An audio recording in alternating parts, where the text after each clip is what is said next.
ایک چھوٹے سے گاؤں میں دو بہن بھائی رہتے تھے۔ بھائی کا نام محمد تھا اور اس کی عمر 6 سال تھی، جبکہ بہن مہک صرف 5 سال کی تھی۔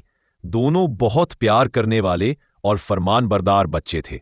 ان کی امی اکثر انہیں دین کی خوبصورت باتیں سکھاتی تھی۔ ایک دن محمد اور مہک گھر کے باہر کھیل رہے تھے کہ انہیں راستے میں ایک چھوٹا سا پٹاخے والا کھلونا پڑا ملا۔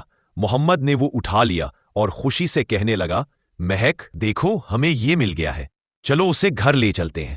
مہک نے نرمی سے کہا، بھیا امی کہتی ہے کہ جو چیز ہماری نہ ہو وہ اٹھانی نہیں چاہیے، ہو سکتا ہے یہ کسی اور بچے کا ہو۔ محمد نے کچھ سوچا لیکن پھر بولا، ہاں مہک ٹھیک کہہ رہی ہے، امانت میں خیانت کرنا گناہ ہے۔ دونوں بہن بھائی کھلونا لے کر مسجد کے باہر بیٹھے امام صاحب کے پاس گئے اور ساری بات بتا دی۔ امام صاحب نے مسکرا کر کہا، ماشاء اللہ تم دونوں نے بہت اچھا کام کیا۔ اسلام ہمیں سکھاتا ہے کہ امانت کو اس کے مالک تک پہنچانا چاہیے، چاہے وہ کتنی ہی چھوٹی کیوں نہ ہو۔ تھوڑی دیر بعد ایک بچہ روتا ہوا آیا اور کہنے لگا، میرا کھلونا کہیں کھو گیا ہے۔ امام صاحب نے فوراً کھلونا اسے دے دیا۔ وہ بچہ خوشی سے جھوم اٹھا اور محمد اور مہک کا شکریہ ادا کیا۔ گھر واپس آ کر دونوں نے امی کو سارا واقعہ سنایا۔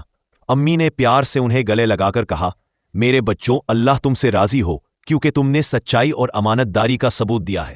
اس دن کے بعد محمد اور مہک ہمیشہ یاد رکھتے کہ جو چیز ہماری نہ ہو اسے ہاتھ بھی نہیں لگانا چاہیے۔ یہی اسلام